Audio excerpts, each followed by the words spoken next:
বেনামি প্রতিষ্ঠানকে ঋণ দিতে ক্রেডিট কমিটির আপত্তিকে পাত্তাই দেয়নি বেসিক ব্যাংক। ভোলায় ব্র্যাক ব্যাংকের দেয়াল ভেঙে চুরির চেষ্টা।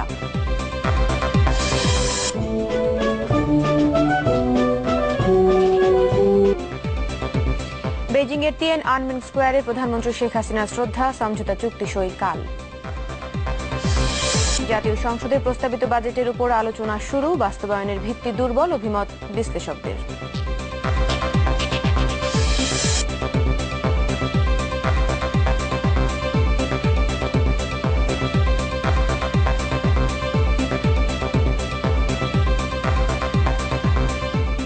নিউজ 24 আপনাদের সাথে আছি আমি সাবিহা নিগরদর্শী এবং আমি মোহাম্মদ ইমতিয়াজ।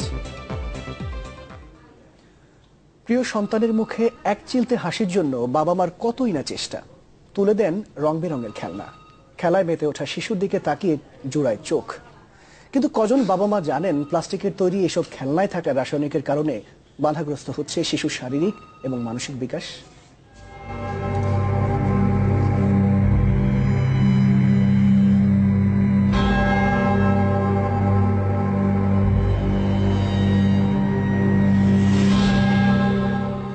সংবাদে এ নিয়ে একটি রিপোর্ট থাকছে। এবারে পুরো খবর।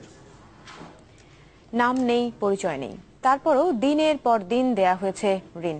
গত ৩ বছরে বেসিক ব্যাংকের গুলশান, শান্তিনগর ও দিলকুশা শাখায় অস্তিত্বহীন বিভিন্ন প্রতিষ্ঠানকে ঋণ দেওয়ার মহোৎসব চলছে। পাত্তা দেয়া হয়নি শাখা ও প্রধান কার্যালয়ের ক্রেডিট কমিটির আপত্তিকেও। আর এসবই হয়েছে ব্যাংকটির চেয়ারম্যান শেখ আব্দুল হাই বাচ্চুর প্রত্যক্ষ তত্ত্বাবধানে।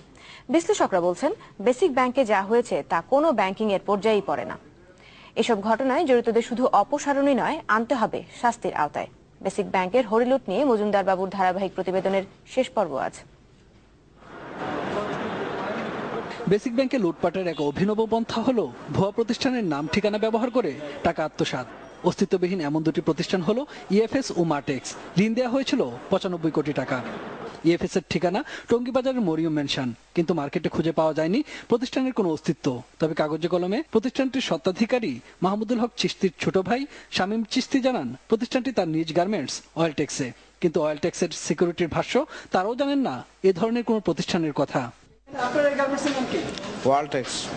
ওয়ালটেক্স জি। এখানে ইএফএস নামে কোনো না, ইএফএস নামে কোনো গার্মেন্টস নাই, আমার জানা মতো নাই আর কি। মার্টেক্সের ঠিকানা উত্তরা মডেল টাউনের 11 নম্বর সেক্টর, 11 নম্বর রোডের 13 নম্বর বাড়ি। সেখানেও অস্তিত্ব মেলেনি এই প্রতিষ্ঠানের। এখানে মার্টেক্স নামে কোনো প্রতিষ্ঠান নাই। মাল্টিটেক্স মা না, মা এই নামে কোনো নেই, কোনো প্রতিষ্ঠানই নেই না। ভাসাবী উচ্চবিত্তের এই ঝলমলে বাহারি পোশাকের প্রতিষ্ঠানের 19 কোটি টাকার ঋণ সীমা বাড়িয়ে 22 কোটি টাকা করেছে পরিচালনা পর্ষদ। এক্ষেত্রে তোয়াক্কা করা হয়নি কোনো নিয়ম নীতির। এমনকি হঠাৎ গজিয়ে ওঠা প্রতিষ্ঠান মেঘা ট্রেডার্সের ঋণের গ্যারান্টারও হয়েছিলেন ভাসাবীর ব্যবস্থাপনা পরিচালক কামাল জামান। এসব বেনামী প্রতিষ্ঠানকে নিজ দায়িত্বে ঋণ দিয়েছিল বেসিক ব্যাংকের পরিচালনা পর্ষদ। পর্ষদ সভার নথি থেকে দেখা যায় এসব ঋণের শাখা ও প্রধান কার্যালয়ের ক্রেডিট কমিটির সুপারিশের বদলে ছিল নেতিবাচক মন্তব্য। বেনামী আরেক প্রতিষ্ঠান সিনটেক্সকে নিয়মনীতির তোয়াক্কা না করে 35 কোটি টাকা ঋণ দিয়েছিল শেখ আব্দুল হাই বাচ্চুর নেতৃত্বাধীন পরিচালনা পর্ষদ। এ বিষয়ে বাংলাদেশ ব্যাংকের পর্যবেক্ষণে বলা হয়, সংশ্লিষ্ট শাখা এবং হেড অফিস ক্রেডিট কমিটির নেতিবাচক মতামত থাকা সত্ত্বেও ঋণ অনুমোদনের দায় দায়িত্ব সম্পূর্ণরূপে পরিচালনা পর্ষদের। পরিচালনা পর্ষদের যারা সরকারি মহল থেকে প্রতিনিধিত্ব করছিলেন তাদেরকে যখন ওয়ান অন ওয়ান প্রশ্ন করেছি তখন তারা বলেছেন এখানে পরিচালনা পর্ষদ নয়, এখানে আসলে একক ব্যক্তি ওই চেয়ারম্যান। রাজনৈতিক সরকারগুলো কিছু কিছু যে মনস্টার পালার নামে নিজের সরকারের এই উচ্ছেদ হয়ে যাওয়ার মতো অবস্থা সৃষ্টি করে, তাদের মধ্যে অনেকেই দেশপ্রেমিক রয়েছেন, অনেক মুক্তিযোদ্ধা রয়েছেন। তাদেরকে আমি প্রশ্ন করতে বলি, এই জন্য কি আমরা এই সরকারকে ক্ষমতা এনেছিলাম? ব্যাংকটিতে এ ধরনের কি পরিমাণ ঋণ রয়েছে তা তদন্তে গঠিত হয়েছে কমিটিও। এই ধরনের জিনিস আমাদের নোটিশও এসেছে বাংলাদেশ ব্যাংক করার পরে। এখন আমরাও আমাদের অভ্যন্তরীণ নিরীক্ষা দল দিয়ে এটাকে অডিট করাবো। আমরা এটা সত্যতা যাচাই করব, খুঁজে দেখব। এটা যখন পুরোপুরি হবে আমরা চেষ্টা করব এটা ডিটেক্ট করার জন্য। ব্যক্তিতে যা ঘটেছে তা কোনোভাবেই ব্যাংকিং এর পর্যায়ে পড়ে না বলে মনে করেন অভিজ্ঞ এই ব্যাংকার। আমরা দীর্ঘজীবন ব্যাংকিং করেছি, কিন্তু বেসিক ব্যাংকে যা হচ্ছে এটাকে এর ব্যাংকিং এর ধারা কাছে কিছু না। এটা একটা প্রতারণা, এটা জালিয়াতি, এবং কি বলা যেতে পারে, এটা এই জাতীয় জিনিস। 4,000 কোটি টাকার চেয়ে বেশি উদ্বিগ্ন যে জনগণ যখন সত্যি ক্ষিপ্ত হবে, এবং ক্ষিপ্ত মনে মনে কিন্তু হয়েই আছে, একটা দুর্যোগ আসতে পারে আমাদের দেশে। এটি এই ছোটখাটো ব্যাপারগুলো নিয়েই কিন্তু একটা বড় রকমের রাজনৈতিক দুর্যোগ ঘটে যেতে পারে, সেটা আমরা চাই না, এবং সেটার জন্যই আমরা উদ্বিগ্ন বেশি। মজুমদার বাবু, চ্যানেল 24, ঢাকা। যেখানে রক্ষকরা নিজেই ব্যস্ত ব্যাংক লুটে, সেখানে শিথিল চোরার বসে থাকবেন কেন? সোনালী ব্যাংকের কিশোরগঞ্জ এবং বগুড়ার আদমদীঘি শাখায় সুড়ঙ্গ কেটে চুরির পর এবার সেই চেষ্টাই হচ্ছে ভোলায় ব্র্যাক ব্যাংকের একটি শাখায়। তবে দুষ্কৃতিকারীরা ব্যাংকটির দেয়াল ভাঙতে সক্ষম হলেও নিতে পারেনি কোনো টাকা পয়সা। এই ঘটনায় ব্যাংকের নিরাপত্তা রক্ষীদের জিজ্ঞাসাবাদ করছে পুলিশ। তাদের ধারণা জেলার বাইরের কোনো চক্রের সাথে জড়িত থাকতে পারে স্থানীয় কেউ। ভোলা শহরের প্রাণকেন্দ্র বাংলা স্কুল মোড় এলাকার ব্র্যাক ব্যাংক। প্রতিদিনের মতো রোববার সকালে অফিস করতে এসে কর্মকর্তা কর্মচারীরা ব্যাংকে ঢুকে দেখেন ভেতরের দেয়াল ভাঙা।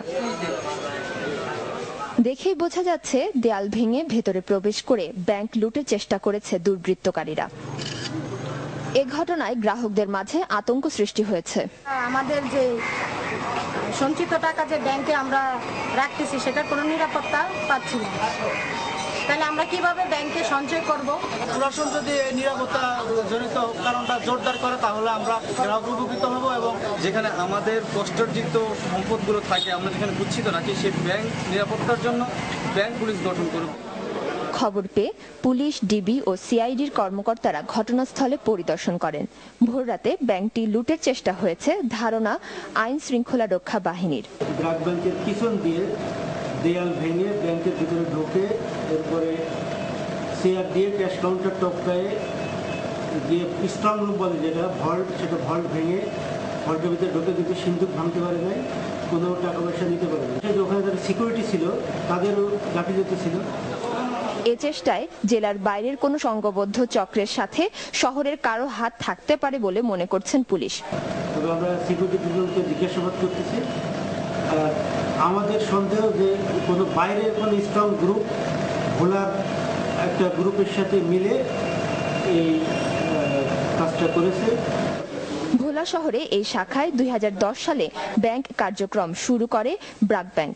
বর্তমানে শাখাটির গ্রাহক সংখ্যা প্রায় 3000। Desk report, channel 24। এবার প্রধানমন্ত্রী চীন সফরের খবর।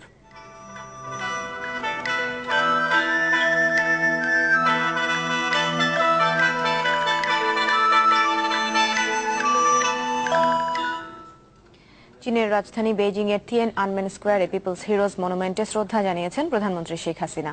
এর আগে কুনমিং থেকে স্থানীয় সময় বেলা 12টায় বেইজিং আন্তর্জাতিক বিমানবন্দরে পৌঁছেন তিনি। সেখানে তাকে স্বাগত জানান চীনের পররাষ্ট্র বিষয়ক ভাইস মিনিস্টার লিউ ঝেনমিন। প্রধানমন্ত্রী কাল বক্তব্য দেবেন চায়না ইনস্টিটিউট অব ইন্টারন্যাশনাল স্টাডিজে। পরে চীনা প্রধানমন্ত্রী লি কেকিয়াং এর সাথে বৈঠক করবেন। সেখানেই সই হবে সমঝোতা চুক্তিগুলো। চীন থেকে আরো জানাচ্ছেন মুরসালিন জুনায়েদ, আর ছবি তুলেছেন হাসান হাফিজুর রহমান রিপন। বিশেষ বিমানে চীনের রাজধানী বেইজিং পৌঁছানোর পর বাংলাদেশের